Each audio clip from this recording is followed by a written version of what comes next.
Hello everyone, this is your Nalini ma'am. Welcome to Homeschool, and we are with the chapter The Language of Chemistry, class 9 of ICSE syllabus.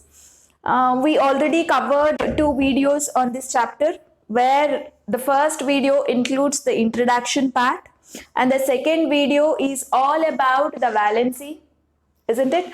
So I discussed each and everything about the valency, and today we are with one more interesting topic, that is writing chemical formulae using valency. Say, to learn this topic, you must compulsorily understand what do you mean by valency and how do you take the valency for different metals, non-metals, and the groups called polyatomic groups, etc. Okay, and if you can go to the description, you will find the link on valency.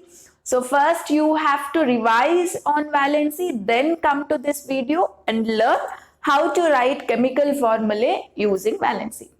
Okay, so let us have fun in learning chemical formulae. See here, the first and foremost, what you have to do is, say, I'll start with an example. The first example is, I want to write the chemical formulae for aluminium sulfate. Which compound? Aluminium sulfate.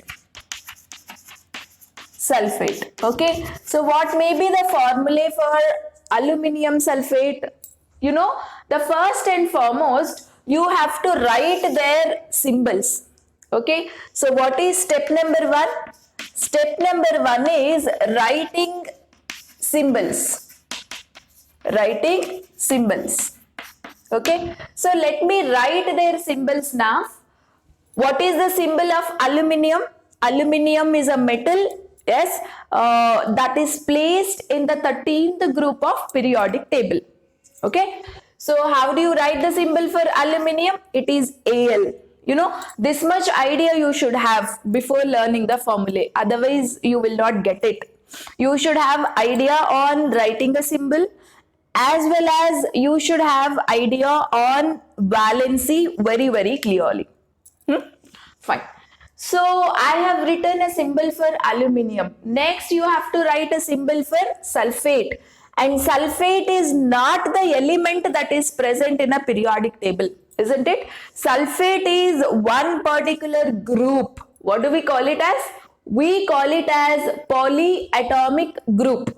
Okay, sulfur and oxygen combined to form a group, so we call it as polyatomic group. So what is the symbol for polyatomic group? SO4. Okay, and whenever polyatomic group is there, you indicate it in bracket to avoid the confusion. It is not that every time you should put a bracket and indicate them. Just to avoid the confusion in the initial level, we put the polyatomic group in a bracket. Okay, fine. And now step number 2. Step number 2 is indicate their valencies below the symbols. Okay, so indicate or write the valencies below the symbol. Okay, so how do you do that? I'll write the symbols once again here, Al and SO4. Okay, so this is the symbols, and below them indicate their valencies. So what is the aluminium's valency? Aluminium belongs to 13th group element, where all the elements under 13th group will have +3 valency, isn't it? So what is the valency of aluminium? +3 valency. In my last video, I also told you the easiest way of remembering valency. If you can remember group wise, it will be easy for you. You no need to remember for every element. Okay, so group wise valency I gave you in the last video. Please go back and have a look on a video. Fine. So aluminium's valency is +3, guys. And sulfate is a polyatomic group. All polyatomic groups valencies also I mentioned in the previous video. Just go to that. And sulfate's valency is -2. Okay, and here plus and minus you no need to use. Okay, so here you don't have any significance for plus and minus. So without a symbol, just indicate a digit. Okay, no need to indicate the valency with sign. So anyway, plus has a different meaning, minus has a different meaning, isn't it? Plus means, see, this particular aluminium has lost 3 electrons during a chemical reaction. Whenever I put +3, what does it mean? The aluminium will lose 3 electrons during a chemical reaction. Okay, so that is the meaning. So plus and minus meanings are entirely different, but here you will not be using any signs here. Just indicate the digit of a valency. Okay, fine. And the last step what you have to do is do a crisscross. Step number 3. Step number 3. Do a crisscross. Do a crisscross and write the formula. And write the formula. So what do you mean by a crisscross? I will write the same thing once again here. So initially we have put a symbols, aluminium, and symbol for polyatomic group is SO4, and below that we have indicated their valency. Actually it is +3, but we no need to consider any sign. Okay, so here it is 3, here it is 2. So what do you mean by doing a crisscross? Say this digit, whatever is there, no, that has to be written here as a subscript for sulfate. Okay, and this digit, whatever you mentioned below sulfate, has to be written here. That means as a subscript for aluminium. So the 3 will go for sulfate, 2 will go for aluminium. Where do you write them? You will write them as subscripts. Okay, see, observe carefully. Al as a subscript, what digit you will indicate? 2. Okay, then bracket SO4, and here what digit you will indicate? 3. Okay, so this is what your formula for aluminium sulfate. This is the formula for aluminium sulfate. Okay, so here you have to be very, very, very careful, guys. The valency of aluminium will go towards sulfate. Valency of sulfate have to be written with aluminium. And where do you write them? You have to write them as subscripts always, not as superscripts. Okay, and never ever write this 2 here. Don't write it as 2Al, SO4, 3 and all. You know, all this is wrong. You cannot indicate, see, don't put 2 here also. Don't ever put, you know, something like this. This is wrong, this is wrong. You know, this is the correct way of writing a formula. Always you have to indicate the valency of one guy as a subscript of another guy. Okay, see, this is a positive part and this is a negative part in a formula. So the valency of a positive part should be written as a subscript for negative part, and the valency of a negative part should be written as a subscript for positive part. Okay, so this is the way of writing a chemical formula using valency. So let us revise once again. What is step number 1? The moment you see the name, try to put their symbols, and after that below the symbols indicate their valencies. No need of sign, and after that you have to just do a crisscross. Okay, that means the number below the first guy should be written as a subscript for second guy, and the number below the second guy should be written as a subscript for first guy. Okay, then comes your formula. Right? So this is the process of writing a chemical formula, and now we will learn many more examples. Okay, see, the first example I have written here is calcium carbonate. So how do you write its formula, guys? Calcium, what is the symbol for calcium? Ca, isn't it? And carbonate is again a polyatomic group here. So carbonate, let me write it in a bracket. CO3 is the carbonate group. Okay, and the valency of calcium is plus 2. Valency of carbonate is minus 2. Okay. And what I told you, you no need to consider the signs I told. Okay. So only the digit you consider, but not the sign. So next what you will do, crisscross you have to do. This number you will write as a subscript for carbonate, and this number you will write as a subscript for calcium. Okay, so what do you get, guys, if you do that? Ca2CO3, CO3 twice, isn't it? But you see the number 2, it will get cancelled, no? 2 ones are 2, right? So ones are. So what is the formula of calcium carbonate? CaCO3. Okay, so when the digit is same for both the positive part and negative part, then you no need to consider the digit. Anyway, it will get cancelled, right? So you can indicate 1. And 1, if you indicate or don't indicate, it means that there is 1. Yes or no? If no number is there, so if I ask you if nothing is there, then which number would have been there? 1 only. So you no need to indicate 1 when it is there. Clear? Fine. Coming to the next example, calcium bicarbonate. So similar way, calcium symbol is Ca, bicarbonate is what polyatomic group? HCO3 is called bicarbonate group.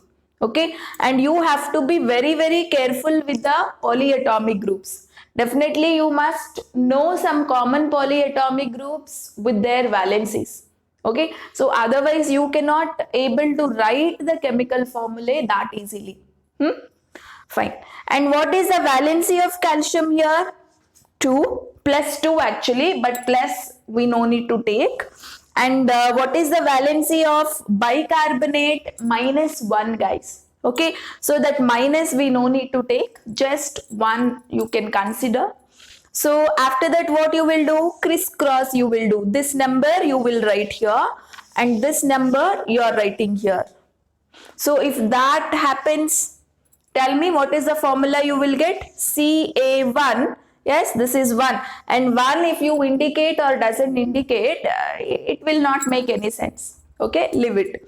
And bicarbonate, HCO3 in bracket. And what is the digit you are writing here? This one, isn't it? So 2.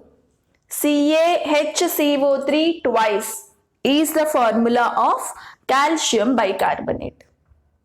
Fine. And coming to the next compound, sodium sulfide, guys. So sodium symbol is Na, isn't it? And sulfide symbol is S.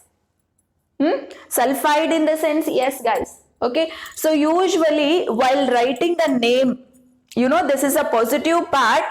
It is written with the element's name only. But the non-metal, this is a negative part, is always a non-metal. And this non-metal, whenever you write its name, IDE we will add at the end. Okay. So sulfur is its name, but we don't write it as sodium sulfur. Okay. We will write it as sodium sulfide. I told you, for a non-metal, for a negative part, whenever you write its name, IDE has to be added at the end. Anyway, I will discuss about names also a little later. Let us finish this. So here try to understand sulfide in the sense what element, guys? Sulfur itself. Okay, and now put their valencies below. Sodium valency is +1, plus I no need to consider.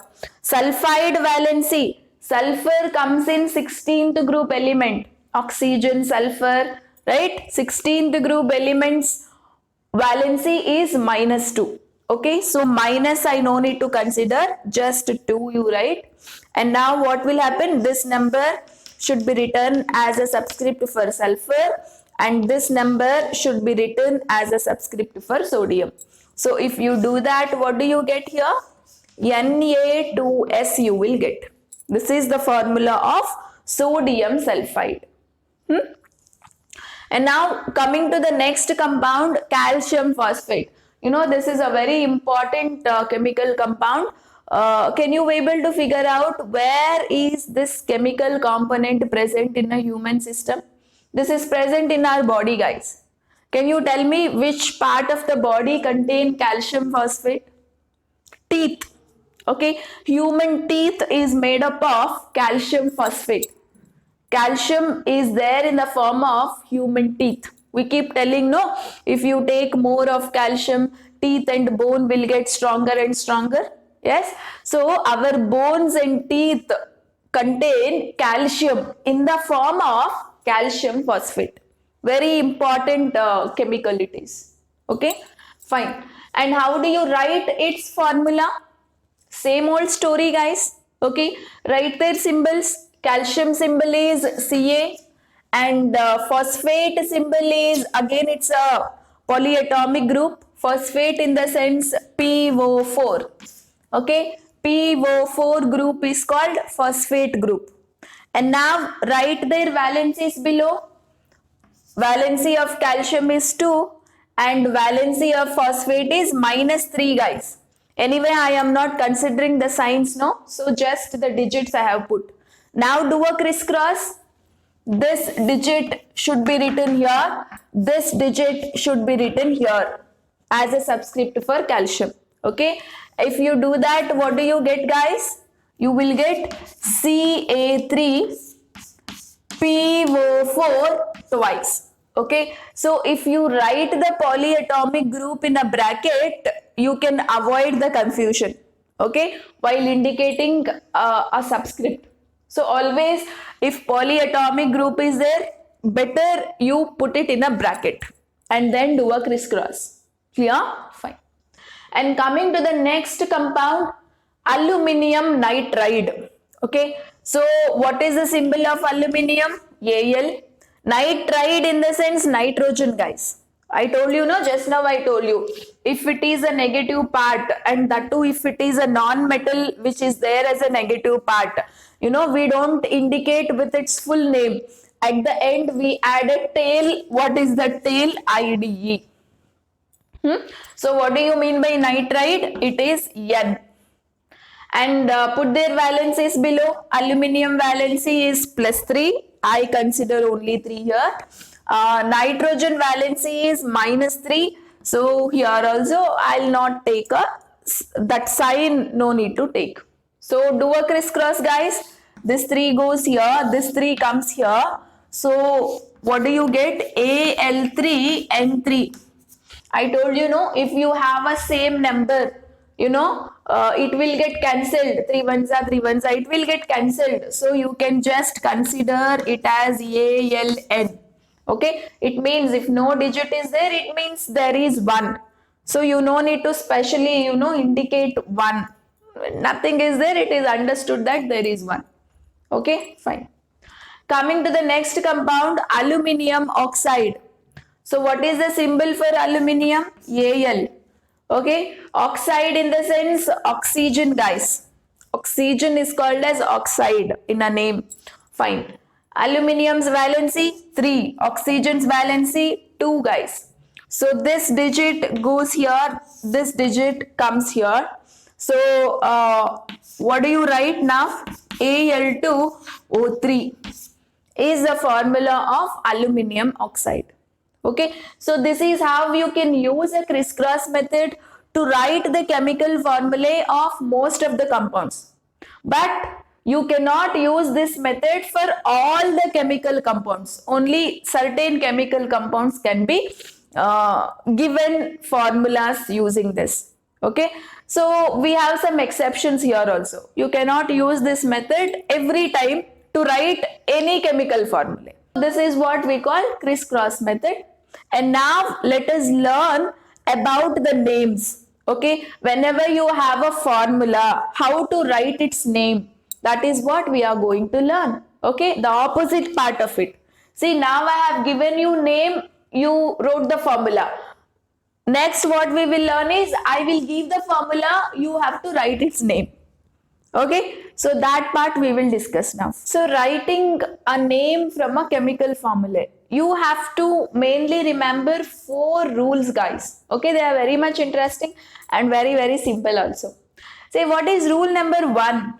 Rule number 1 is, if the formula has both metal and non-metal, okay, then how to name it? If formula has one metal and one non-metal, one metal and one non-metal, okay, say then how can we write the formula? Say for example, I have a formula NaCl, okay, and in NaCl you can clearly able to tell sodium is a metal and Cl is a non-metal, okay, and this idea you should have, guys. You should have an idea about which is a metal and which is a non-metal.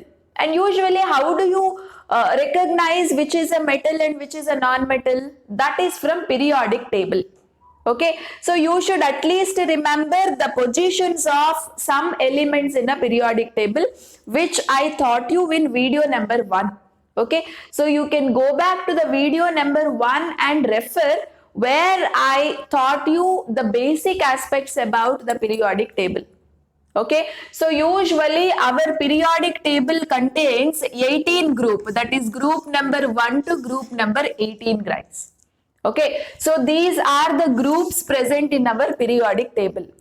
And remember, group number 1 to group number 12, all these elements are metals, okay.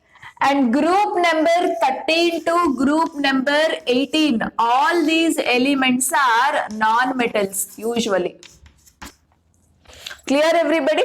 Sometimes 13th group elements belong, some of the 13th group elements belong to metal category also. So you must know which element will come in which group. If you have a thorough knowledge on periodic table, you will come to know everything.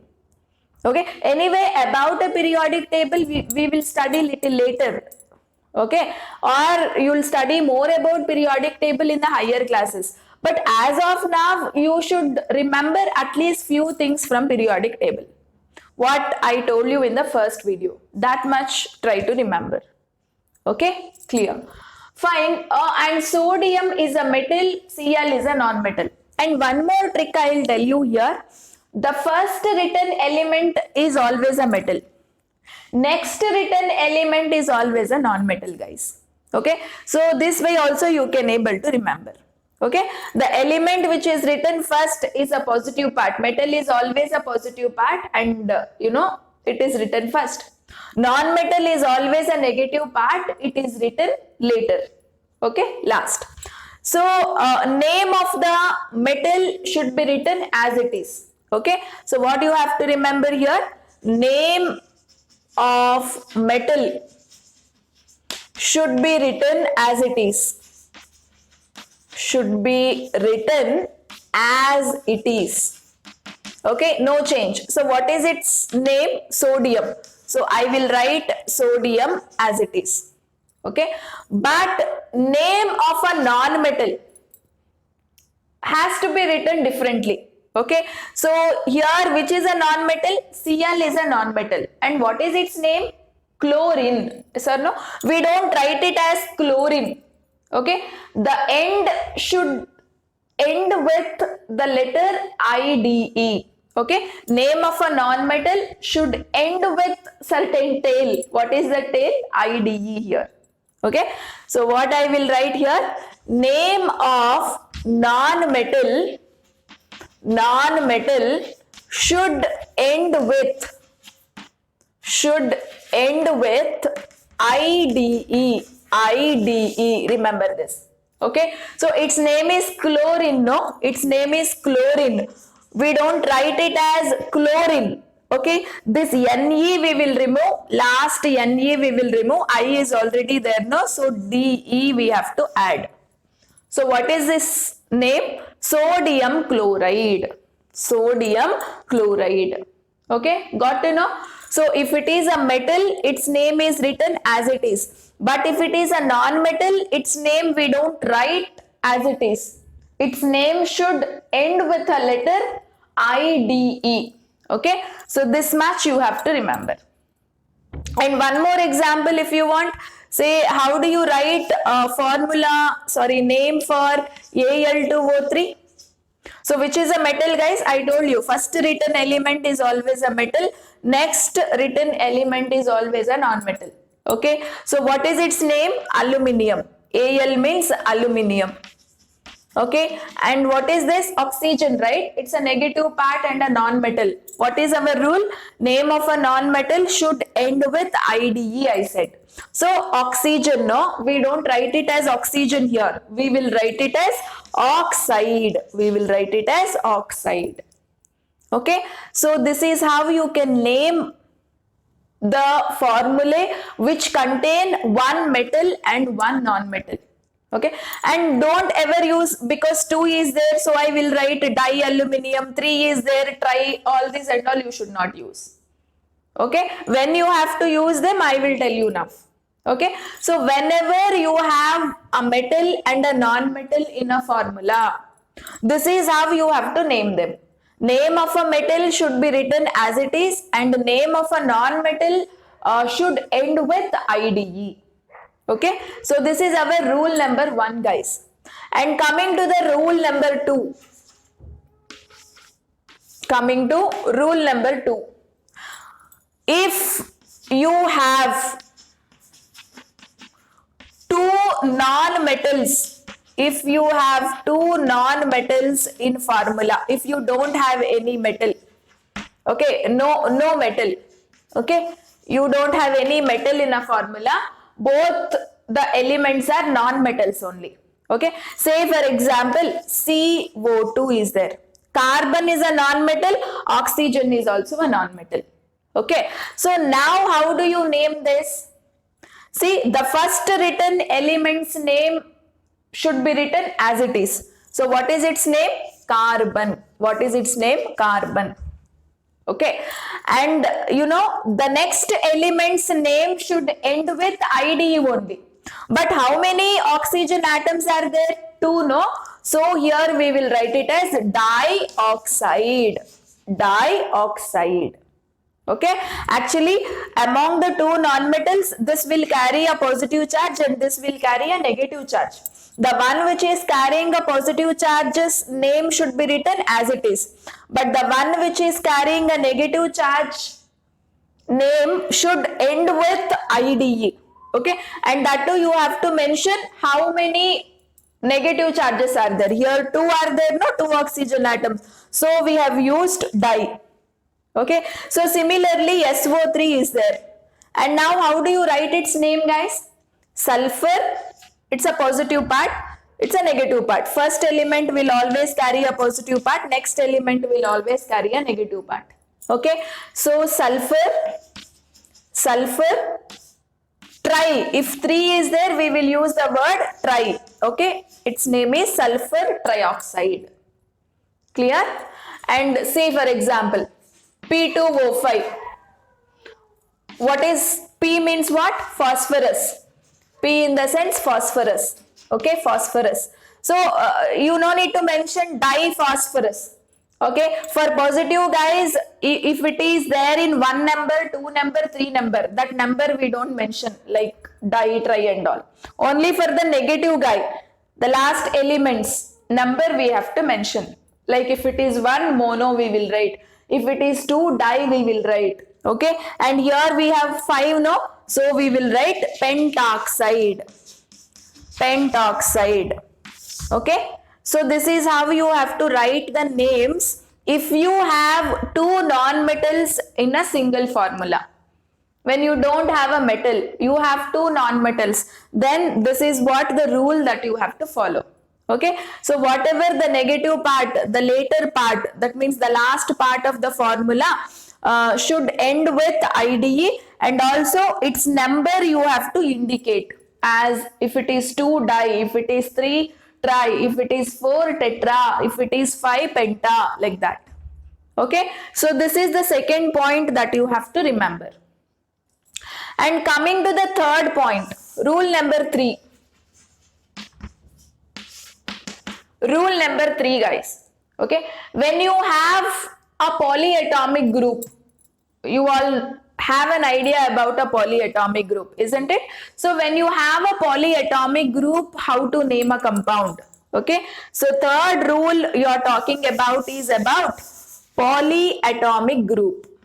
When polyatomic group is there, polyatomic group is there, then what you will do, say for example NaNO3 is there.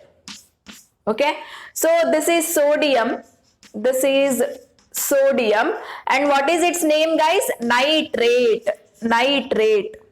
Okay, its name you should remember, it is nitrate. Okay, and one more formula we have, that is NaNO2, guys.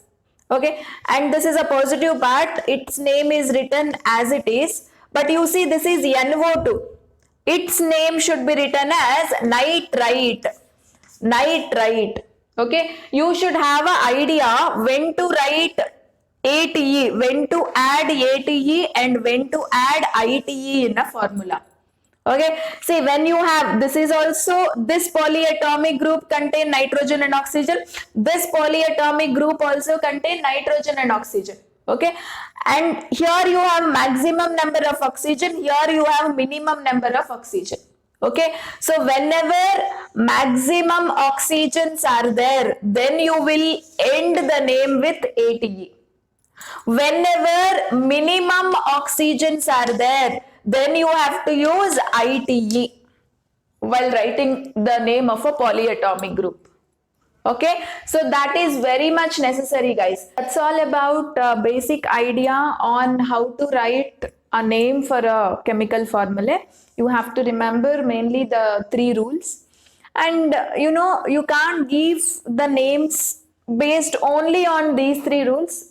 We have some exceptions also. Say for example, there are some famous acids that we commonly use it in chemistry. HCl is there.